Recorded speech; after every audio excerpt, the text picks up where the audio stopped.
still reverberating in my head, joining us.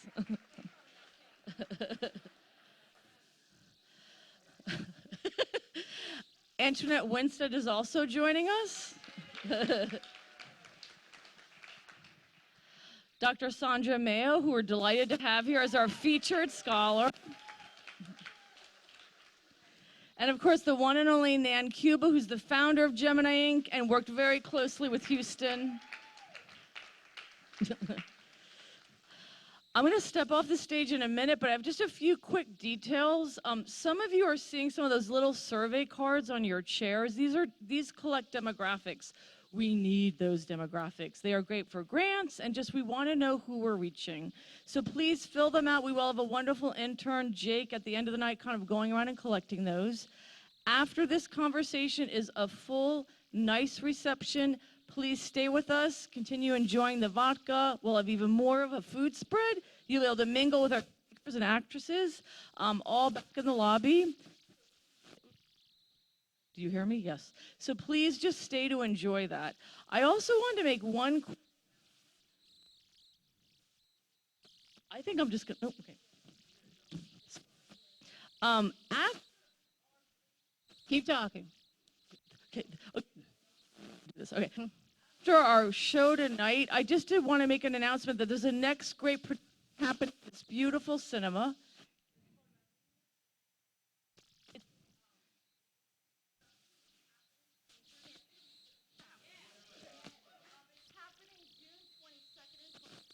Wednesday and Thursday night, Friday and Saturday, June 24th and 25th, and I think the whole team and crew that's a part of it. You wanted to shout out who's going to be in La Niña de la Show? Woo!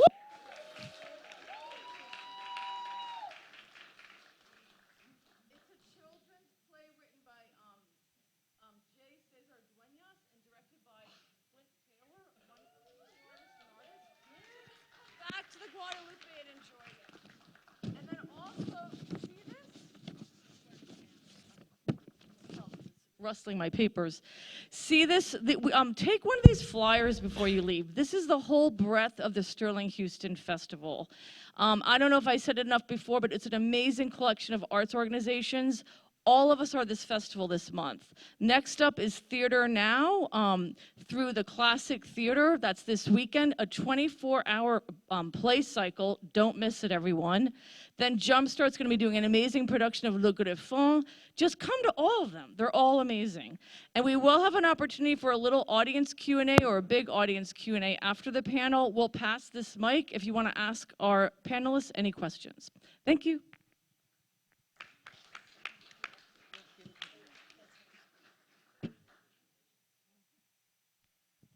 Thank you all for joining us tonight. And let's have another round of applause for Danielle King and the cast of Black and Blue, the Reader Theater's performance. My name is Dr. Charles Gentry. I'm a lecturer in the African American Studies program and the Department of History at UTSA. I'm a San Antonio native, born and raised here, went away for a couple of years to college and then came back to San Antonio as an undergraduate. And I have one distinguishing characteristic from the ladies who've joined me here on the stage. I did not know Sterling Houston. I have had the great opportunity to get to know Sterling Houston through the archives at the UTSA Special Collections, and I want to say thank you to and all of the folks in the UTSA library staff for the wonderful job they've done to help support this festival and to give us access to the items, the treasures that they've collected of Sterling Houston's life and work there in the UTSA Special Collection. So that's how I've had the chance to get to know him.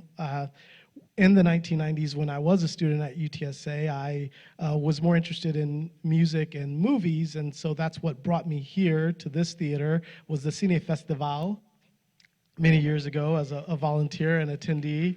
And it took me going away to graduate school to expand my research into theater and drama and the performing arts to then come back and teach at UTSA, to teach a course on the history of African Americans in San Antonio, and to see what I could find in the archives. And what I found in the Sterling Houston,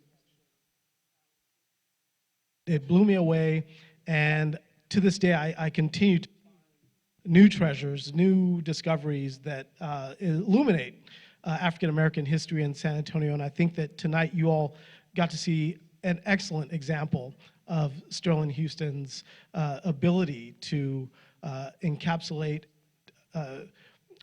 illuminate this history of African American history and culture in San Antonio.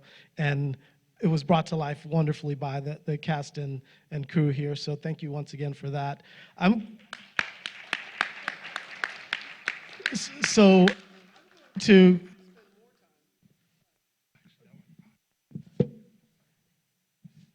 letting the people who actually knew him and loved him and worked with him tell you some of their cherished memories and recollections.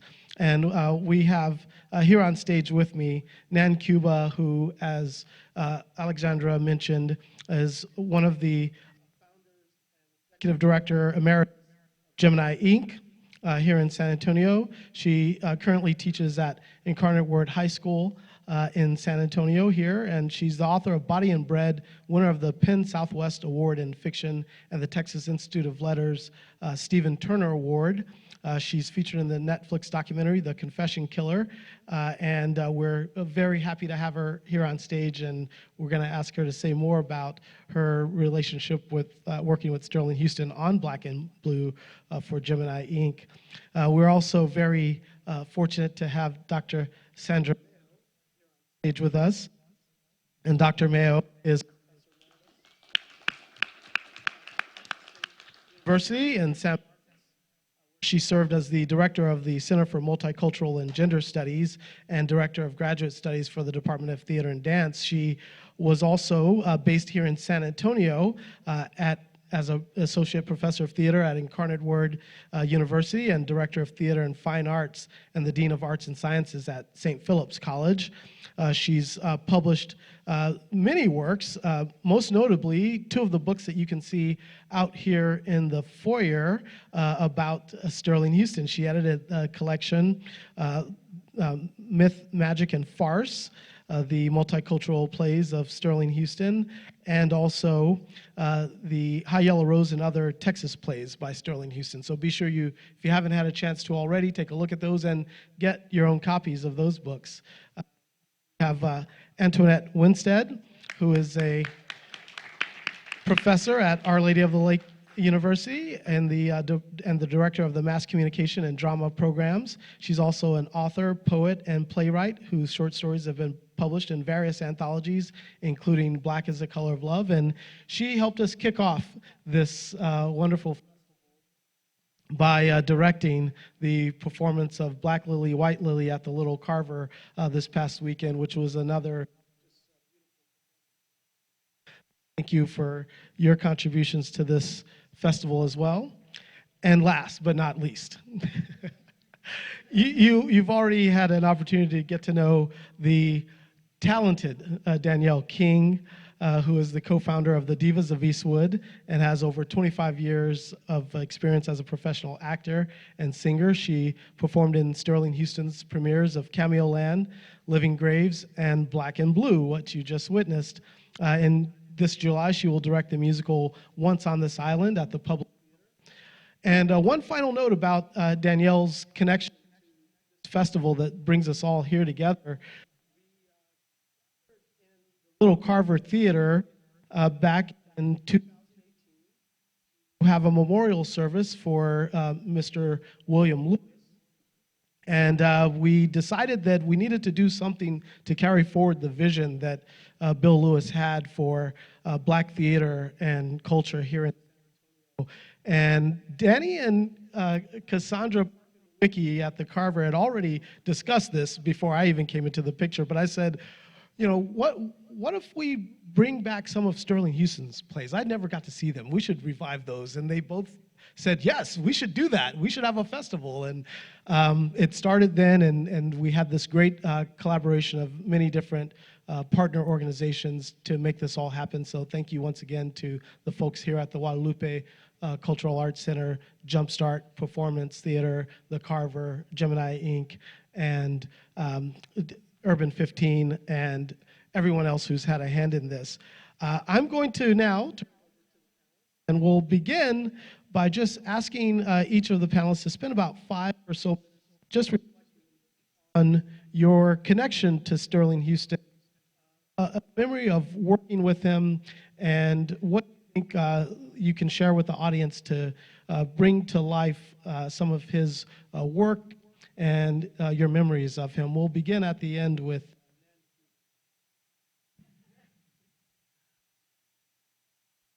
Hello, you can hear me. It works. Let me see, how do I say this? I wanted so badly to be here tonight because I loved and respected Sterling Houston so much that I left the hospital today at about a little after noon and had spent 2 days there passing a kidney stone. I wanted to be here.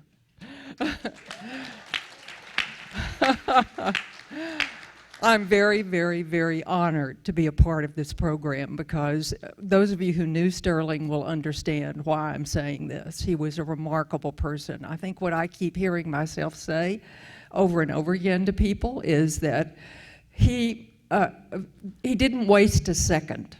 He was so filled with energy and ideas and talent that sparks came off of him almost.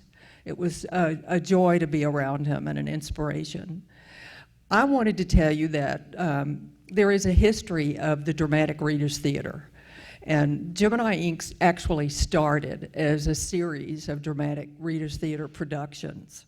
My friend Marilyn Croman and I worked on scripts together, and we started with a celebration of the 100th anniversary of James Joyce's novel Ulysses, and we did it at the Twig bookstore, sister bookstore downtown. And it was standing room only, and we thought when it was over, well, that was fun, because we knew actors and we'd asked them to come in and do that, and it was a lot of fun. So we thought we'll do it again, and I think we did maybe 3 that year.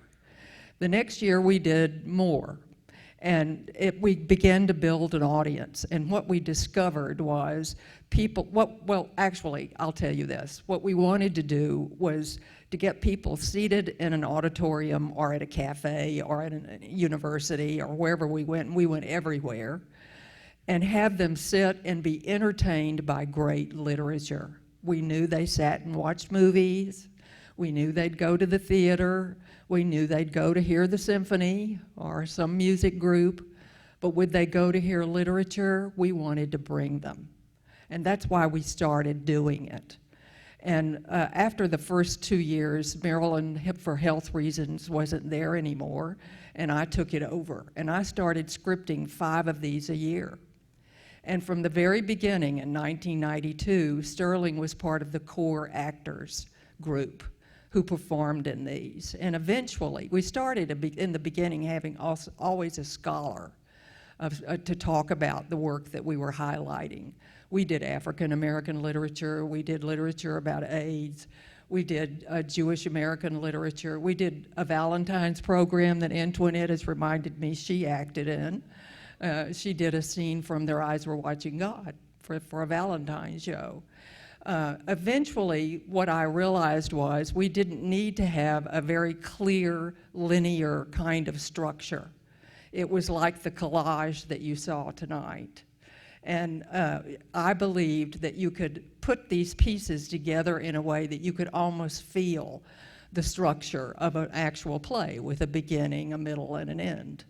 And because Sterling was a part of that from the very beginning, he began to really enjoy it and understand that kind of collage structure. And I remember very clearly, I left Gemini Ink in 2003, which was the year I think that Sterling died, isn't it? 6. Okay, so it was in 2003, right before I left, we did this show. It was the last one that I was a part of. And the reason we did it was because he called me one day while I was sitting in my Gemini Ink office. It was in the afternoon. And he was panting. He was so excited on the phone. And he told me that he had been doing some research, and what he had found was this San Antonio ordinance that listed the curfew about when the slaves had to be off the streets by 9:15. And he was so excited. He could not stand it. And he said to me, I would like for this to be the centerpiece of a Gemini Ink Readers Theater production. Would you give me permission to do it? What do you think I said? I was so excited. So he did. He put together the script, and he showed me the script. He asked me if I thought it was okay. It was about 3 hours long. Tell it. 3 hours. 3 hours. It was.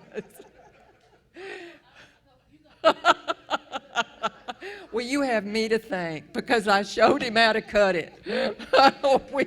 we cut it down to this, that's right. But maybe someday we can do the 3-hour one.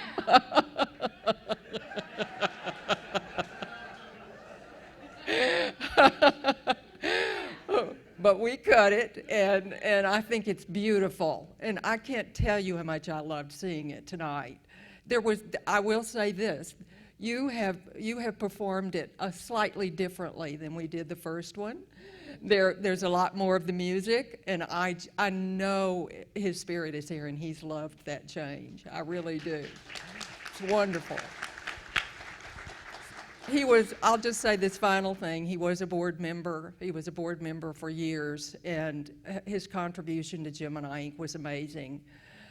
He came up with fabulous ideas that helped the organization grow and expand, and I'm eternally grateful to him. Okay. Thank you for that. And, Dr. Mayo, if I'm not mistaken, this is your first time seeing Black and Blue. Black and Blue. Yes, yes. And you have written about Hello, everyone. the history plays. It's still not working. I'm going to just project my voice. That's right. Project. And so you've written about Sterling Houston's interpretation of history, Texas history, San Antonio history, in dramatic form. Would you mind reflecting a little bit on what you've seen here tonight, but then also how you see it fitting into some of the other plays in which you've written about on these history plays? Well, Sterling wrote about 13 history plays, and at least 7 were set in San Antonio. So he was a San Antonian through and through. He was a playwright historian.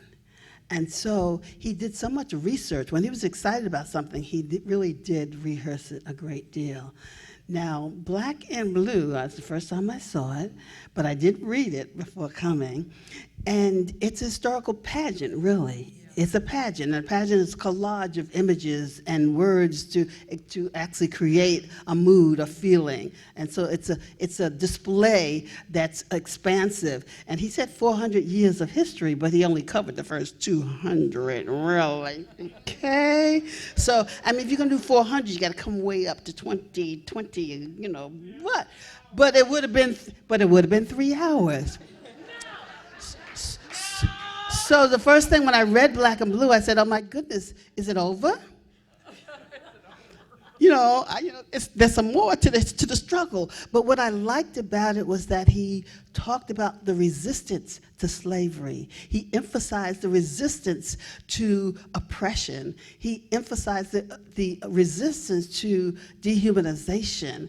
And so even in that short period, the collage of images leading with "it don't mean a thing," that's Sterling. He was so sassy, you know? And when he left, I thought he was in a white suit in the clouds. I was at his funeral, and I said, Sterling's right there, up there watching us. He's in a white suit, probably got on red shoes in the clouds. But Black and Blue is a historical pageant.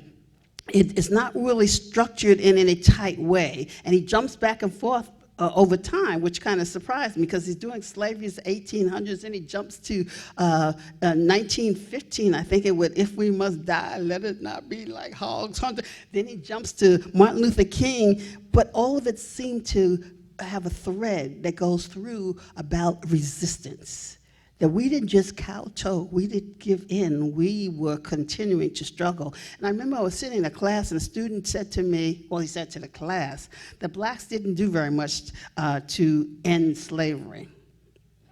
And I said, oh, really? You know, that we, in other words, that other people fought for our freedom and that we were not actors in that. And Sterling, as a historian, always tried to show that we were agents in our story. And one of his most celebrated history plays is High Yellow Rose. You know that word. And High Yellow Rose, it's about Emily Morgan, who's a bondswoman who was supposedly with Santa Anna when he is caught at San Jacinto. And so when the story of the Alamo is told, usually blacks are left out. But Sterling put them right in. He put Emily and a slave a composite of slaves who were there, and he named him Joe. Emily and Joe are agents of the story, and they are telling the story. It's their story of involvement with the Alamo. And so it's wonderful how he has a woman who was active in the struggle against, or the fight for freedom in Texas, I guess you could say that. I don't know.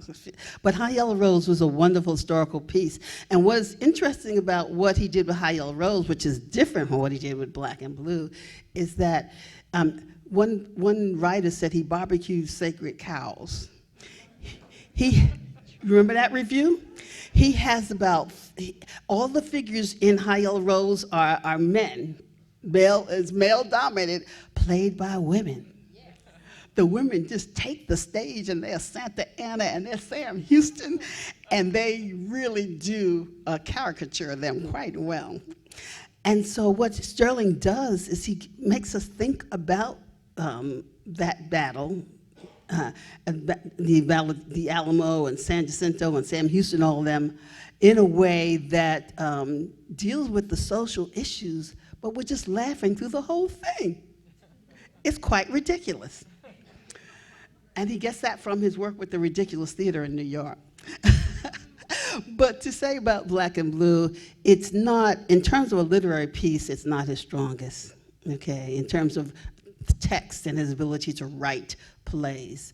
And so if you look at the text and things that he wrote that really were significant, Black Lily and White Lily, that's one of it. That story of two women, a Black woman and a white woman. The Black woman works for the white woman, and their entanglement, their love-hate relationship. So his language is so strong in telling their stories. And then my favorite, one of my favorites, is Driving Wheel. How many of you know Driving Wheel?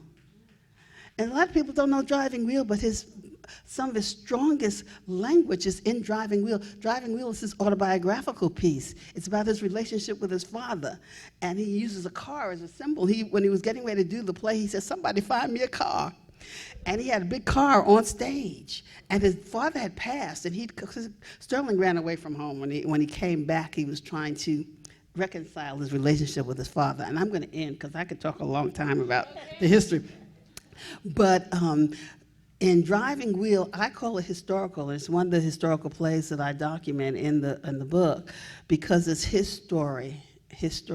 And even though it's talking about his relationship with his father, at the end, there's this really compelling scene where he cannot go into the one of the parks in San Antonio because it's segregated. So Driving Wheel is very strong. And one of my favorites, and I'm going to end at this one, is Isis and Nubia. Now, I titled this book Myth, Magic, and Farce, because it includes the magic that is the story of Osiris and Isis. It's a death and resurrection story. And she brings Osiris back to life. It's the ancient Egyptian story that he sets in Nubia. And I have this long essay I wrote about it, but I can't tell you about it now because I'm out of time.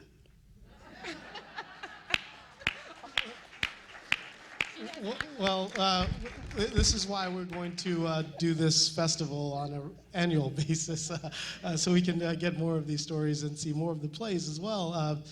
Antoinette, Black Lily, White Lily, you played one of the lilies for Sterling, and then you just had the opportunity to direct it. Would you say a little bit more about performing with Sterling Houston, and then perhaps something about what it was like to return to that material? So, can I project? Can you guys hear me if I project? Yes. Okay, so Rick Slocum directed me in Black Lily, White Lily. This was like 2003, I believe. And I was voluntold.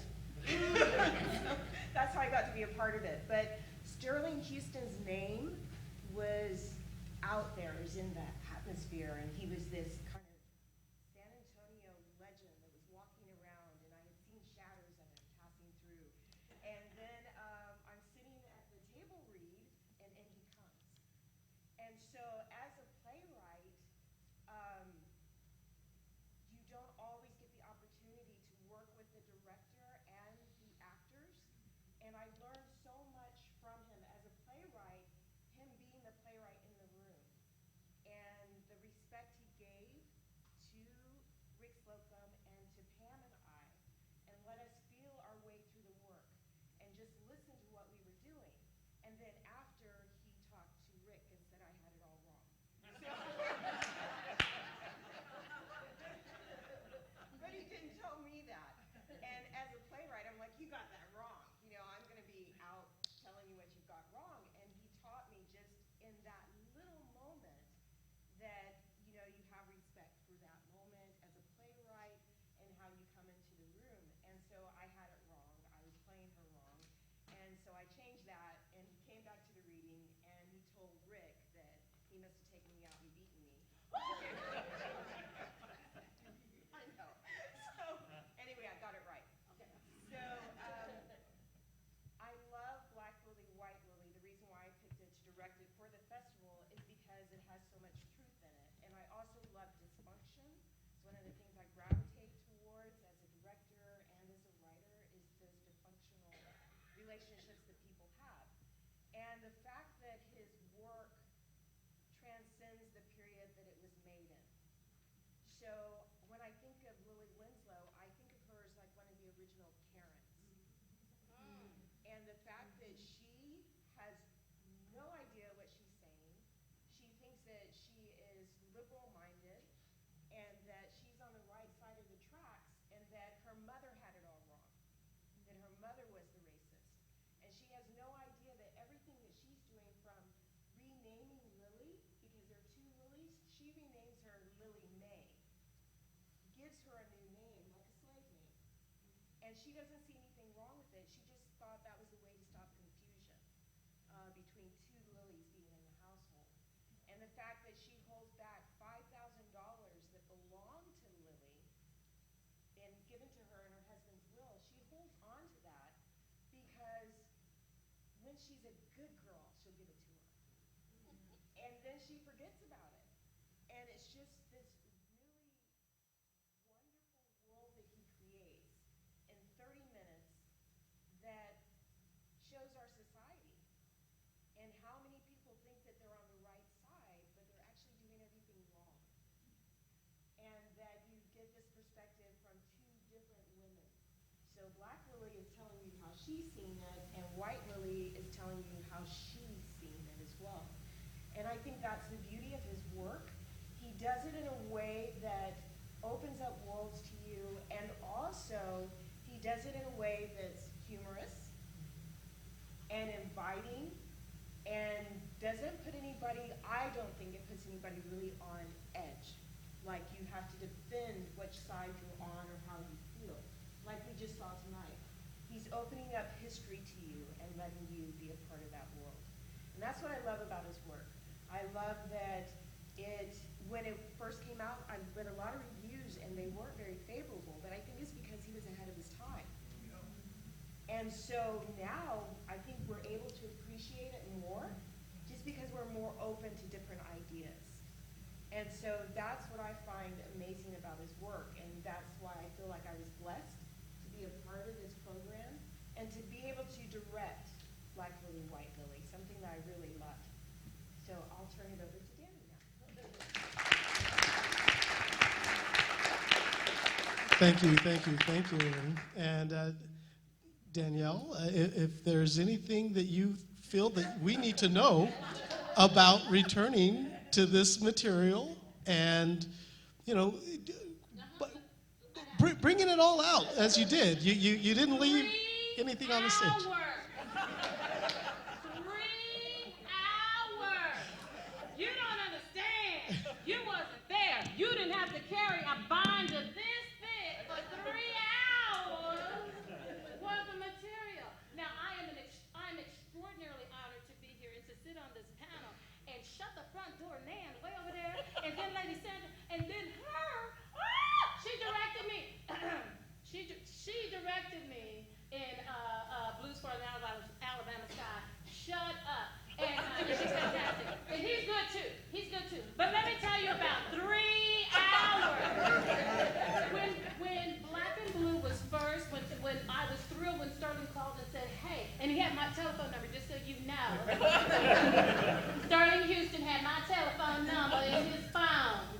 And he would call me on a regular basis. Anyway, when he said, Danielle, I want you to be part of Black and Blue, and I was like, okay, whatever. I didn't care what it was. Walking the dog across the street, I don't care what. If he called, I was going to be there. So we get there, and there are like 13 actors in the room. Oh, I didn't tell you about that. This show was 3 hours with 13 actors.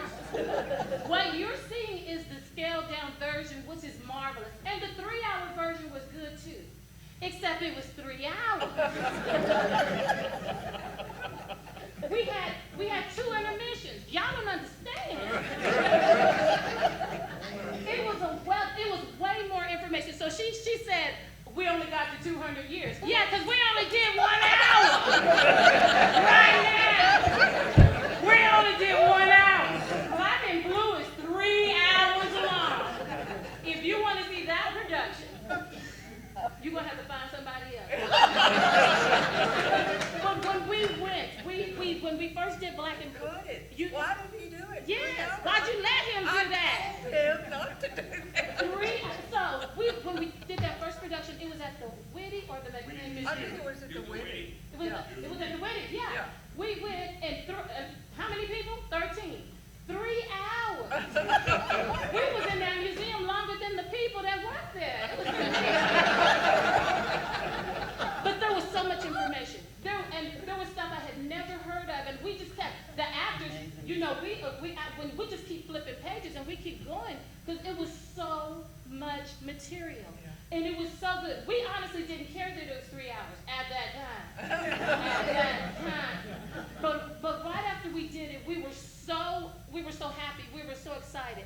And then the first thing that Sterling said after that performance is, we got to cut that down.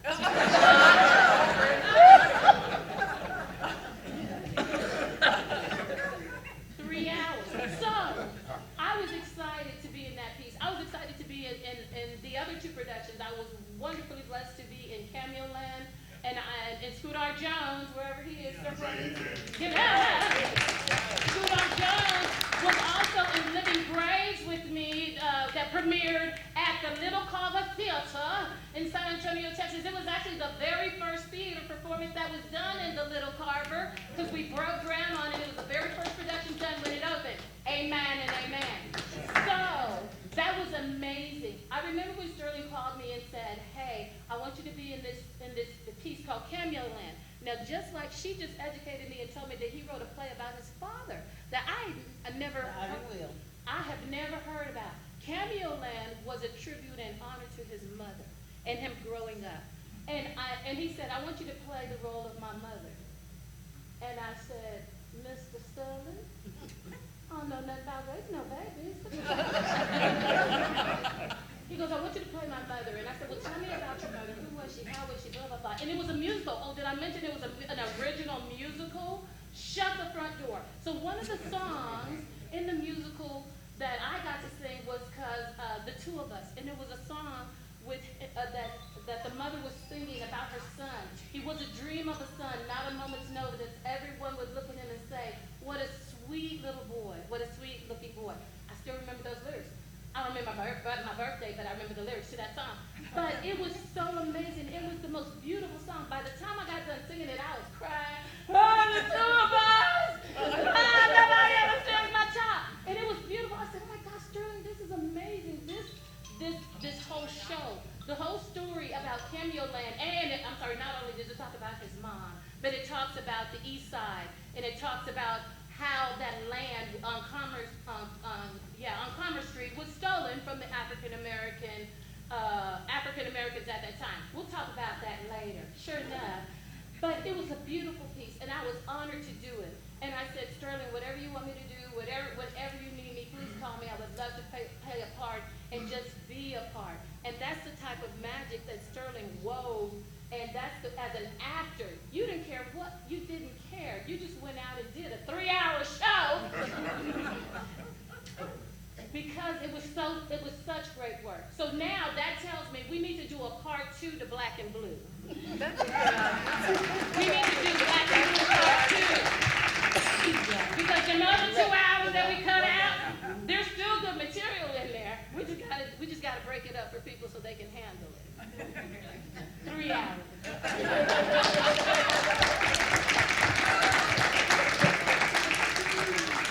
Well, I don't want to keep you all here too late. I wanted to open it up to see if there are any questions from the audience for our panelists. If anyone cares to stand up or raise your hand, we'll call on you for any questions you might have for the panelists. If not, I'll take this opportunity to. Oh, okay. Yes. To each panelist, if you could say one word about Sterling, identify Sterling in one word, please. Identify Sterling Houston in one word. We'll begin at the end. Multi-talented. Innovative. Visionary.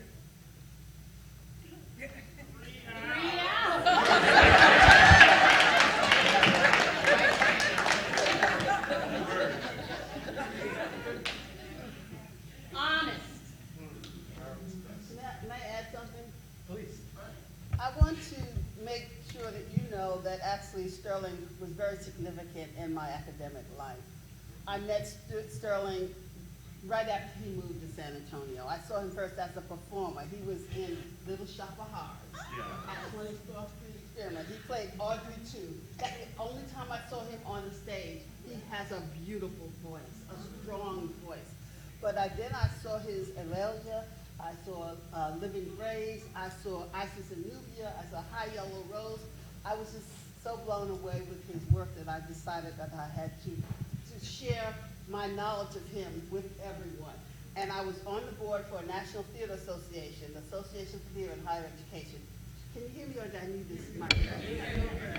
The Association for Theater and Higher Education. They had their international conference in San Antonio. So I asked them, I was on the board planning the conference, so we had a Sterling Houston panel. People from across the country and outside the country met Sterling Houston, and he published his first book, Sterling Houston in 4 Plays, by Urban Communications. Remember that black newspaper? Yeah. They put this book out for us. And then a few years later, the University of North Texas Press did a more professional job. And that's when I called it Myth, Magic, and Farce. Several years later, then, I did High Yellow Rose and other Texas plays by Sterling Houston. Because of Sterling, my research on black theater in Texas began. Because there was the international conference here in 1998, and Sterling said, would you do a presentation on black theater in Texas? I didn't know much about black theater in Texas at that time. But after that, it was 5 to 6 years of research with my colleague, Elvin Holt at Texas State University. We traveled the state researching and finding playwrights. We found Antoinette. We tried to get her play in my book. She wouldn't give it to me. We found playwrights. We went back and found the earliest playwright in Texas had written his play in, I think, 1898. A black Texas playwright. So because of my research on black theater in Texas, and I don't have the books here, I published 2 books with my colleague, Elvin Holt. One is Acting Up and Getting Down, plays by African American Texas. Antoinette should have been in that bus, but she wouldn't give me her play. But I loved her work and I knew the play. And then we did Stages of Struggle and Celebration, a production history of black theater in Texas. At the time that this work was done, and I'm a late bloomer, I was still associate professor. After I finished this work, I'm a full professor. And I retired as a professor emerita. Shirley Houston took me on that journey, and I'm grateful. Thank you so much for sharing that. We definitely needed to hear that, Dr. Mayo. Go ahead, please. It's been my experience that genius never stays local. It explodes on the world stage at some point. And I'd like any of you that could address the matter to tell us in what ways do you believe that Sterling Houston has an impact not only in other states of America, but maybe internationally, if you know of it. Well, I can let Dr. Mayo continue about how Sterling and his work, Isis and Nubia in particular, took her to Africa. Yeah, he sent me on a research journey with Isis and Nubia, and I was studying all kinds of books to understand Egyptian culture and Nubian culture. And so I was invited to present at an international conference in Stellenbosch, South Africa. So I wrote the paper on Isis and Nubia, and it's reconciling Sterling Houston's Isis and Nubia with Egyptian and Nubian history. And so, yes, I did a presentation in Stellenbosch, and I also did a presentation in, I can't remember, Tshwane University, which is in Pretoria, near Johannesburg. So I took him to Africa. But I also presented on Sterling Houston's women in Florida. I also presented on Sterling Houston plays in Chicago. I have presented on Sterling Houston. I tell you, he launched my academic promotion. I've written a lot about him, talked a lot about him, and I was happy to publish a lot of work on him. And so he enriched my life, and I hope that I enriched his. Because when he was passing, I said, How Yellow Rose was not out. But I said, Sterling, I'm not done. We got to get this book done. You should stay a little longer so you can help me with this book. He said, no, I'm going to be up in the clouds in my white suit. And I have a feeling that my journey is just beginning, and I was invited, I believe it was a couple of years ago before the pandemic, to actually go to Texas State University, just up the road, to present on some of the research that I'd done on Sterling Houston from the UTSA archives. And I thought, how can I go to San Marcos where Dr. Mayo taught? What more can I say about Sterling Houston that she hasn't already covered? And so I thought, okay, well, the archive will tell me what more I can say. And I thought, well, what was he doing before he came back home to San Antonio? Oh my goodness, what was he doing? He went to New York. He was in New York at a time in the mid-1960s when the Black Arts movement was bursting onto the scene. He went out to Los Angeles and was studying out there when the Luis Valdez was doing theater there, the Teatro Campesino. And so he must have been influenced by those burgeoning movements. And then he makes his way to San Francisco and starts this band called the Fleshtones, which is based on the lyrics that I could read, because I couldn't hear the music. We don't have much of the recordings extant, but I was like, this is punk rock. And then he also has a song in one of those, he called them electric cantatas. They were theatrical performances, so this told me that in his band he was doing theater, and there was a song called F-Word Rap that they performed in 1975. So he was doing punk rock and rap in the Bay Area. And so, yes, he was leading it all, but then he also performed at the Magic, or he worked with the folks in the Magic Theater there, and then he would go on to work with Maya Angelou. And I told this story the other night. Probably the moment that really blew my mind was seeing this photo of him with Maya Angelou, and realizing that he had worked with her on a poem called On the Pulse of Morning. And there was musical accompaniment to this poem, but it's the same play that poem that Maya Angelou read at the inauguration of Bill Clinton in 1993. and then she would actually read that same poem during my orientation as a freshman at Duke University in North Carolina in the Duke Chapel, and talk about inspiration to want to do well and succeed in college. That was very motivational. So if you can say that he worked with Maya Angelou to read a poem at the inauguration of the President of the United States, yeah, that's kind of global. But I'll.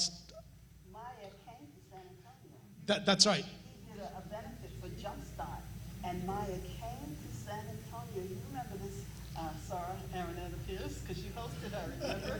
She came to San Antonio for that event, and it was a benefit for Jumpstart at St. Philip's College when I was there.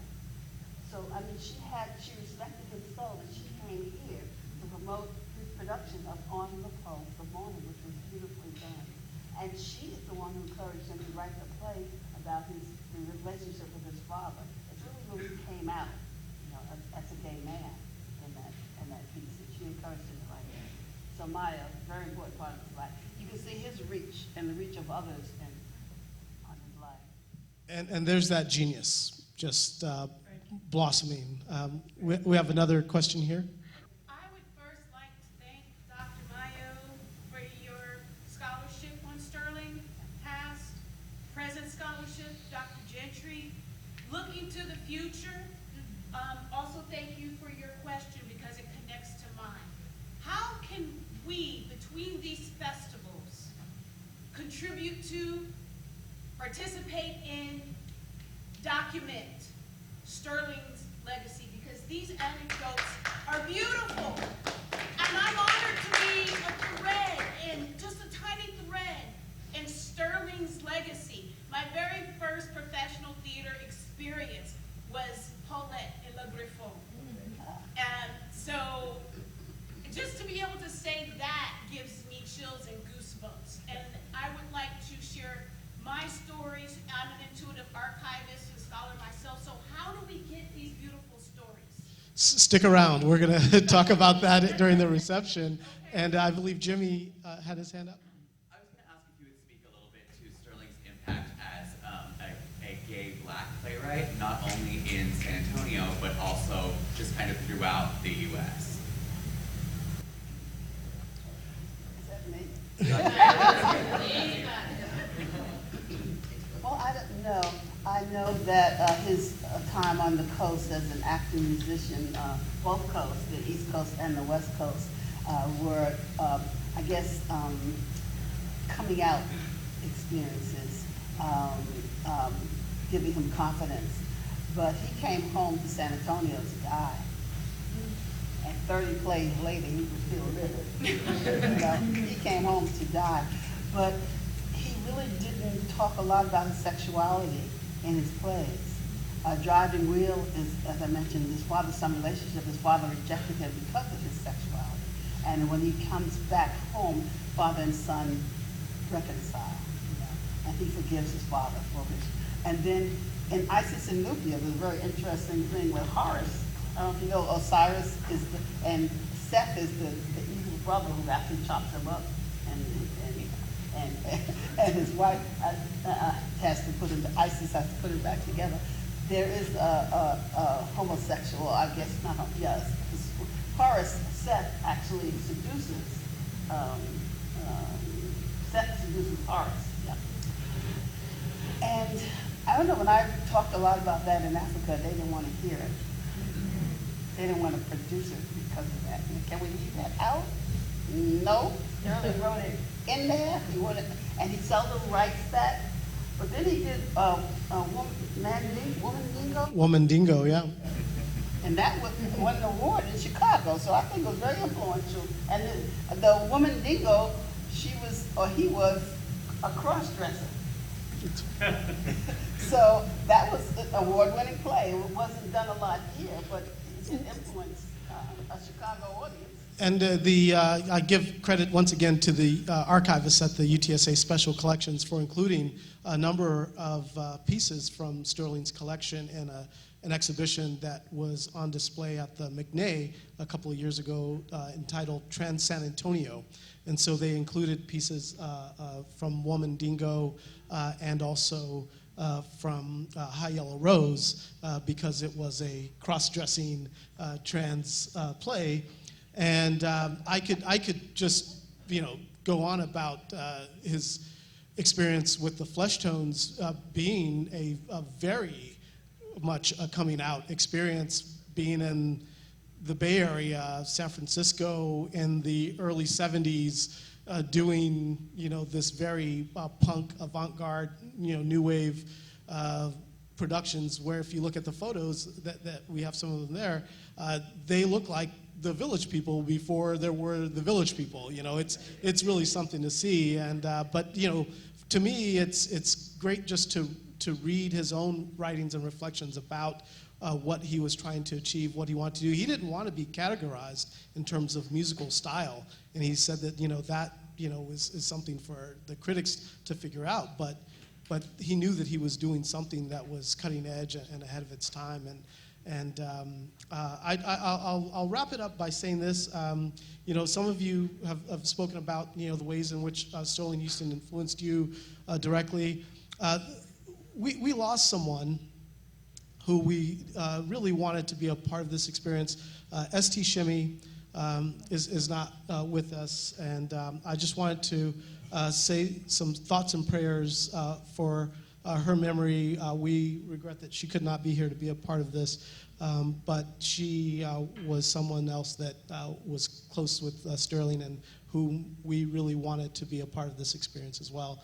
And so on a high note, if any of our panelists want to say anything else about your experience working with Sterling before we close and go to the reception. Daniel? I was going to say anything else, three hours, but go to the Sterling Houston website.